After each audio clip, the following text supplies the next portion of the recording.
Halo guys, selamat datang kembali di channel Broview Max. Bagaimana kabar kalian semua? Semoga dalam keadaan sehat selalu dan diberi kelancaran dalam segala aktivitasnya. Masih bersama saya Stephen yang akan menjelaskan alur cerita filmnya. Pada kali ini saya sudah merangkum alur cerita film yang berjudul Jungle. Film Jungle ini dirilis pada tanggal 28 Maret tahun 2018 dan disutradarai oleh Greg McLeod. Film ini adalah sebuah kisah nyata yang dialami Yossi Ginsberg saat dirinya sendirian tersesat di hutan Amazon. Tanpa terlalu panjang menjelaskan di awal yang nantinya malah jadi spoiler, sebelum masuk ke ceritanya siapkan apa? Ya tentunya Kopai dan Woodbray untuk menemani kalian dalam menonton alur cerita film ini. Dan sekarang kita masuk intro.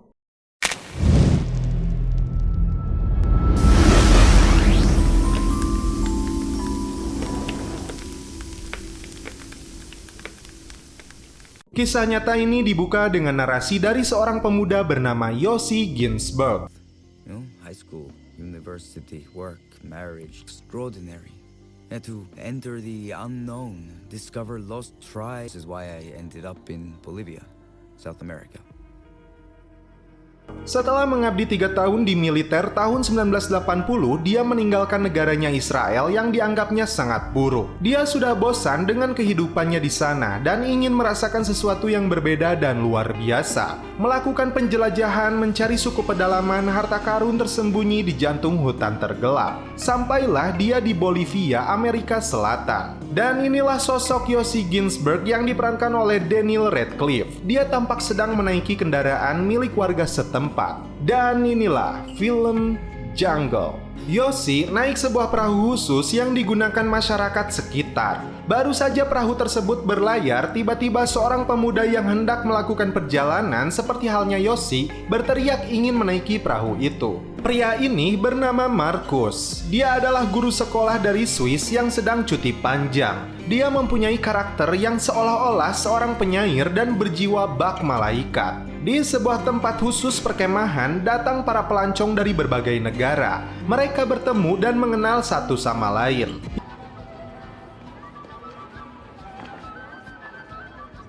Hey! Oh my God! Hey, I went home after Patagonia. No, so I decided to trek up the Cordilleras, get some more shots. Man, come here, man. I had already heard. Yossi bahkan berencana melakukan penjelajahan selama setahun ke berbagai belahan dunia. Di tempat ini, Markus tidak sengaja bertemu temannya yang bernama Kevin. Dia adalah seorang pendaki sekaligus fotografer yang sudah banyak menjelajahi Amerika Selatan. Yossi menceritakan dirinya pernah berada di kapal pukat ikan Alaska dan pernah mencoba keberuntungan di Vegas. Di tempat ini, Yossi menemukan sosok perempuan yang menyukainya. Dia bernama Amy. Mereka menikmati sebuah sayuran khas yang mengandung zat tertentu dan itu cukup membuat pikiran mereka melayang dan celepot. Nothing's happening. Just wait. Just actually feel kind of lightheaded.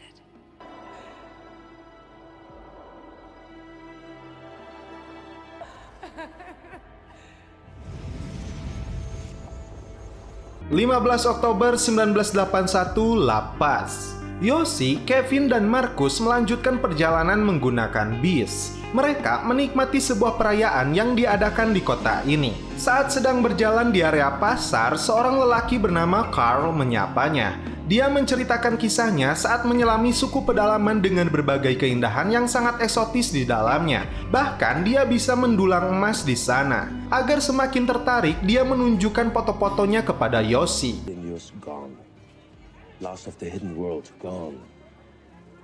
Yossi menceritakan kisah petualangan Carl kepada Kevin dan Markus. Nobody has ever seen before. And this guy, Carl, who I met, who's very nice, he can take us there. A spiel for him. You No, don't. they know each other. They're friends. They hang out. Smiling with the Indian. Dia mengajak mereka untuk menuju Meku Piku, lokasi yang disebutkan oleh Carl. Yossi meminta mereka membatalkan penerbangan dan ikut bersamanya menuju lokasi suku Indian pedalaman ini. Mereka akhirnya bertemu Carl. Dia memperlihatkan sebuah peta perjalanan agar mereka bisa sampai di sana. Awalnya, Markus tidak setuju dengan perjalanan yang cukup berbahaya ini. Namun, Kevin merasa tertantang karena dia belum pernah menginjakan kakinya di hutan ini. Terlebih, Carr menjanjikan banyak spot terbaik untuk dia melakukan pemotretan di wilayah National Geographic ini. Marcus akhirnya menyetujui penjelajahan ini. Mereka kemudian membeli perbekalan, bahkan Carr menyuruh Yoshi untuk membeli obat penambah stamina agar kuat seperti Superman. Mereka tidak mendapatkan peta yang lebih rinci. Carr hanya mengingatkan sungai adalah map terbaik mereka. 4 November 1981, mereka sampai di sebuah bandara kecil wilayah Apollo. Mereka melanjutkan perjalanan darat menuju hutan rimba Madidi di hutan Amazon Bolivia. Baru saja masuk ke hutan, mereka langsung disambut kicauan burung. Still wild. Not for long. We don't like.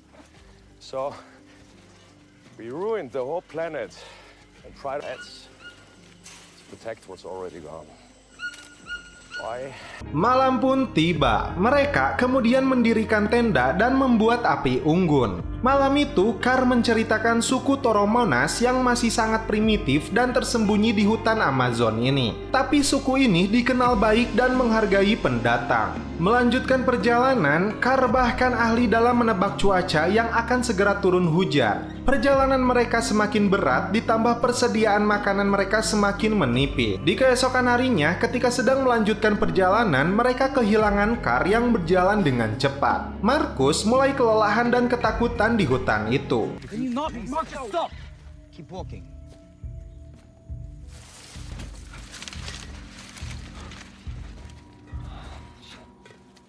Oh, Kevin, what if he didn't go that way? What if he went... Well, he said Azraeamus is on the river. No! Kevin memintanya untuk melanjutkan perjalanan karena sungai ada di depan mereka. Kevin dan Marcus terlibat adu mulut hingga mereka mendengar suara seperti binatang buas yang akan menerkam mereka. Ternyata itu adalah seorang petani yang membawa kerbau miliknya melintas di sana. What is that? Dia pun menunjukkan arah Azraeamus yang sedang mereka tuju. Ternyata Carr sudah menunggu mereka di sebuah desa pedalaman.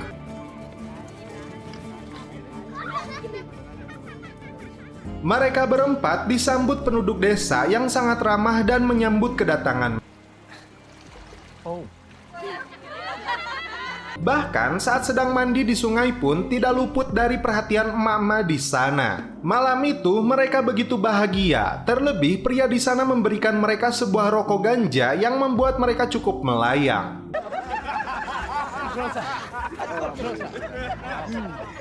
Di keesokan harinya, Marcus mengobati luka para penduduk desa di sana sampai terjadi antrian yang cukup panjang.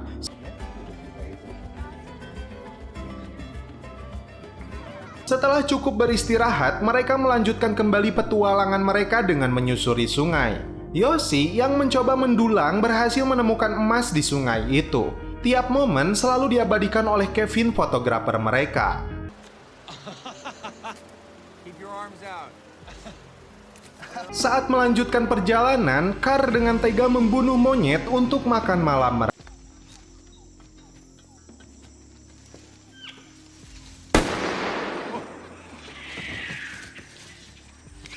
Saat dibakar, Kevin mencoba daging itu dan ternyata itu cukup enak. Bahkan ketika Yoshi mencobanya, dia merasakan hal yang sama. Tapi tidak bagi Marcus yang merasa mual. Berhari-hari mereka di dalam hutan Amazon ini. Marcus mulai kehilangan keseimbangan, ternyata dia mengalami luka di kakinya.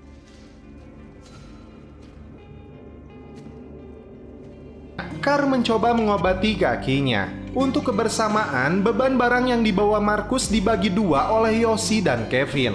Namun tetap saja sikap mereka berdua berubah karena menyalahkan Marcus yang dianggap berjalan lambat. Kakinya Marcus terlihat semakin parah. Yoshi, Kevin, dan Carr berdebat tentang keputusan penjelajahan mereka. Apakah dilanjut atau kembali? Karena Carr melihat kondisi kaki Marcus yang semakin parah, tidak mungkin bagi dia melanjutkan perjalanan. Namun Kevin dan Yoshi bersikeras untuk melanjutkan petualangan mereka. Hingga Kevin memberikan masukan untuk menggunakan rakit agar mereka bisa sampai ke lokasi tujuan mereka. Carr sudah mengingatkan medan sungai di sini cukup berbahaya. Namun karena Marcus bersedia menggunakan rakit, suara Carr kalah dan mereka akhirnya membuat rakit untuk melanjutkan perjalanannya. Setelah rakit berhasil mereka buat, We must work as a team, okay? If there's calm water, we use the paddles in the front, you in the back. You must listen to everything I say, okay? di awal perjalanan mereka cukup senang karena bisa kembali melanjutkan perjalanan. Namun tiba-tiba arus menjadi kuat. Okay, calm. Calm. Yes. Go to Just let her go with it. Carl, listen to me. Oh my God. Follow the river. Follow the river. I see the rock. I see it. Get the pole's gone. You don't know what you're doing. Use the right. Carl. Give us one instruction. Go left. Go left. Just shut the fuck up and battle. Hey, I just listen. Mereka harus menggunakan galah untuk memperlambat laju rakit. Namun itu sepertinya tidak berhasil. Yang terjadi malah keributan antara Kevin dan Carl. Untungnya mereka berhasil menepi. Namun masalah belum selesai karena perbedaan pendapat dan sifat egois di antara mereka semakin terlihat. Setelah mendirikan tenda, Yoshi masuk ke hutan untuk mencari Carl. Tiba-tiba Carl, what are you doing? kebersamaan mereka mulai terpecah di sini. walking out from here. No more river for me. You're the captain now. I'm hiking to Impurama. Whatever the fuck you want. And now, Yoshi berusaha merubah jalan pikiran Kevin untuk tetap bersama. Namun, keras kepalanya membuat dia memutuskan untuk tetap melanjutkan petualangan menggunakan rakit. Sedangkan Carl ingin melakukan perjalanan darat. Karena kaki Markus yang tidak boleh terkena air dan sikap buruk Kevin kepadanya, dia memutuskan berjalan kaki bersama Carl untuk kembali ke Apollo dalam 3 hari. Kevin dan Yoshi cukup senang karena perjalanan mereka dirasa aman dan tanpa kendala. Namun tiba-tiba arus kembali menjadi kuat. Kevin, what do we do? There's the beach. There's the beach. Go. Okay, hard. Come on, Yoshi. Kevin. Okay.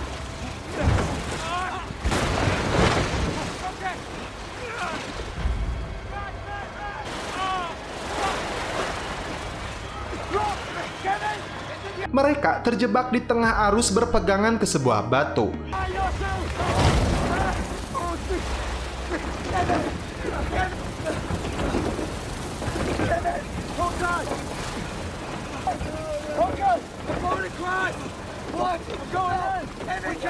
Kevin berhasil berenang ke tepi sungai, namun naas, Yoshi terbawa arus sungai yang sangat deras.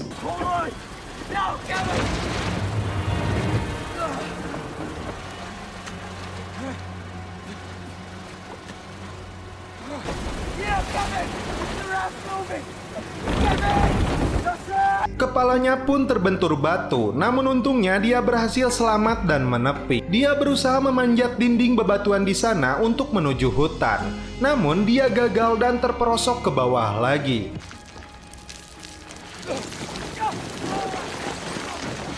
Dia pun berteriak memanggil Kevin hingga larut malam hujan turun sangat deras.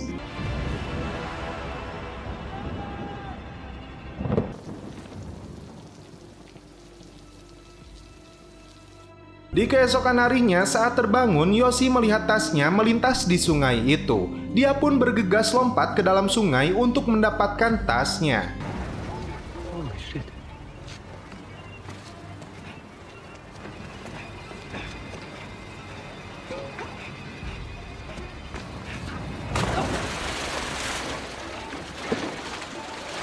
Di dalam tas itu dia menemukan obat Superman untuk menambah staminanya. Superman.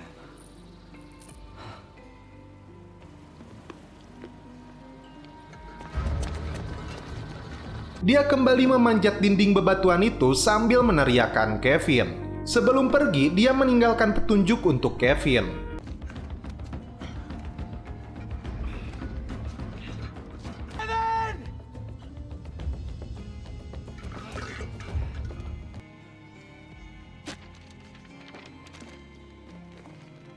Masuk ke hutan, Yoshi melihat buah-buahan liar di sana. Namun saat naik ke atas pohon, dia melihat sebuah ular besar. Karena suka dengan tantangan, dia membunuh ular tersebut untuk makan malamnya. Agar bisa bertahan, di malam itu dia menggunakan dedaunan untuk alas tidurnya. Dia pun bermimpi sedang berada di sebuah restoran fast food.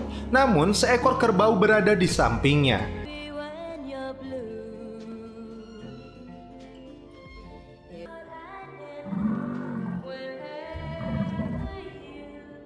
Di keesokan harinya, dia merasa ada yang bergerak di dalam keningnya. Dia kembali berhalusinasi Markus ada di depannya. Namun saat dia menyorot dengan senternya, Markus kembali menghilang. Bahkan, dia harus menyalakan gas api untuk mengusir jaguar yang tampak dia lihat.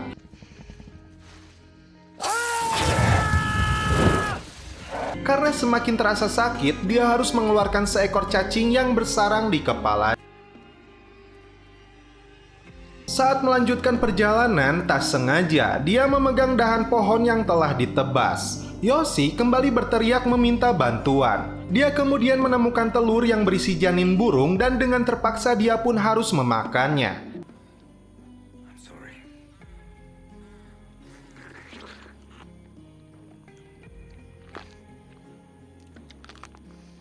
Dia pun menemukan beberapa gubuk yang menjadi rumah suku anak dalam yang telah ditinggalkan dan beristirahat sejenak di sini. Saat melihat peta, tidak ada lagi tujuan desa terdekat yang bisa dia tempuh. Kakinya mengalami luka yang sangat parah. Yoshi sudah tidak berdaya. Di keesokan harinya, Yoshi menemukan jejak kaki dan mengira itu adalah Kevin. Namun saat dia melihat cangkang telur, rupanya itu adalah jejak kakinya sendiri. Dia sudah tersesat dan hanya berputar-putar di sana. Dia kembali mengingat ayahnya yang tidak menyetujui petualangannya ini. Yoshi teringat ucapan Carl untuk tetap berada di dekat sungai. Hari ke-14. Hujan pun kembali turun sangat deras. Yoshi sudah tidak kuat, namun dia harus tetap bertahan hidup. Di tempat lain, ternyata Kevin ditemukan penduduk lokal di sana kemudian diselamatkan. Dia berada di daerah Rurinabaku, 193 km dari Kuriplaya di mana posisi Yoshi berada. Kevin meminta bantuan polisi di sana untuk mencari keberadaan Yoshi. Ketika sedang minum, Yoshi mendengar sebuah pesawat dan mencoba memanggilnya. Namun, karena hutan yang sangat lebat dan pesawat yang tidak bisa terbang lebih rendah, Kevin tidak bisa melihatnya. Yoshi semakin frustasi akan nasib hidupnya. Di sisi lain, Kevin tidak mau menyerah untuk menemukan Yoshi. Dia dibantu seorang nelayan bernama Tiko yang sangat mengenal baik sungai Tuichi ini. Awalnya dia menolak dan menganggap Yoshi telah tewas, namun Kevin langsung menawar harga perahunya. Saat terbangun, Yoshi melihat seorang wanita suku pedalaman. Mereka sama-sama tidak mengerti bahasanya satu sama lain. Namun Yoshi berusaha membantunya. Namun itu hanya mimpinya belaka. Kembali melakukan perjalanan, Yoshi terjebak masuk ke dalam lumpur hisap. Semakin dia banyak bergerak, maka lumpur itu akan terus menghisapnya. Hingga Yoshi berusaha menggapai dahan pohon dan akhirnya selamat dari lumpur itu.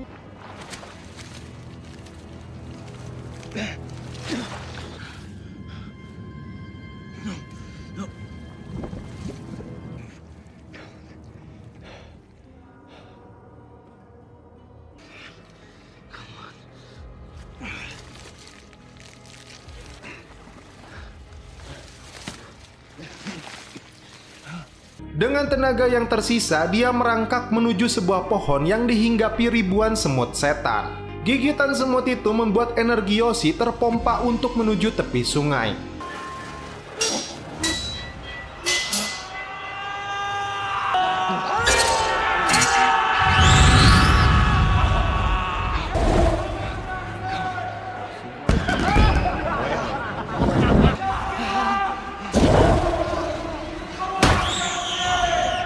Dia bahkan mencoba membuat rakit. Dan seekor kuya yang dia temukan hampir dia bunuh untuk dimakan. Namun dia batal melakukan itu dan membiarkan kuya itu tetap hidup. Sementara itu, Kevin dan Tiko berusaha mencari keberadaan Yoshi. Perahu mereka tidak sanggup melanjutkan perjalanan. Kevin pun di sini sudah putus asa. Padahal dia sudah dekat dengan Yoshi. Saat Kevin hendak berbalik, Yoshi bangun dan melihatnya. Untungnya Kevin menoleh ke belakang dan melihatnya kembali.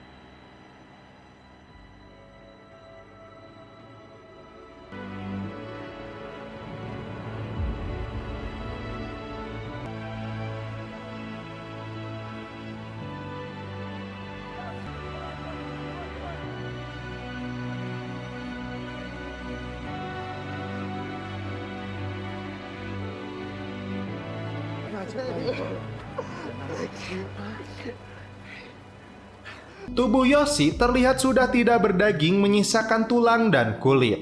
Akhirnya dia berhasil diselamatkan oleh Kevin yang tidak kenal lelah mencarinya. Semua penduduk terkejut melihat dan mendoakannya. Mereka berdua pun berhasil kembali ke La Paz dan berharap bertemu Marcus dan Carl. Namun mereka tidak pernah kembali. Berminggu-minggu Kevin dan Yoshi mencari mereka, namun hasilnya tetap saja nihil dan tidak pernah terlihat lagi. Dan kemudian diketahui Carl dicari pihak berwenang karena telah membawa turis ke hutan sebelumnya. Dan tidak pernah ada suku Indian seperti yang diklaim oleh Carl. Tidak pernah ada yang tahu alasan sebenarnya Carl. Dan inilah sosok asli Yoshi Ginsberg setelah diselamatkan di Bolivia tahun 1981. Dan terlihat juga Kevin dan Tico nelayan yang membantu mereka. Dan film pun berakhir. Oke guys, bagaimana menurut kalian alur cerita film dari Jungle ini? Menurut saya, film ini adalah film yang sangat menarik dan diakhiri dengan ending yang sangat tidak terduga. Sangat layak untuk ditonton untuk hiburan dan pembelajaran supaya lebih semangat untuk hidup dan lebih bersyukur atas apa yang diberi. Dan karena kopai saya masih tersisa, kita suruput dulu guys.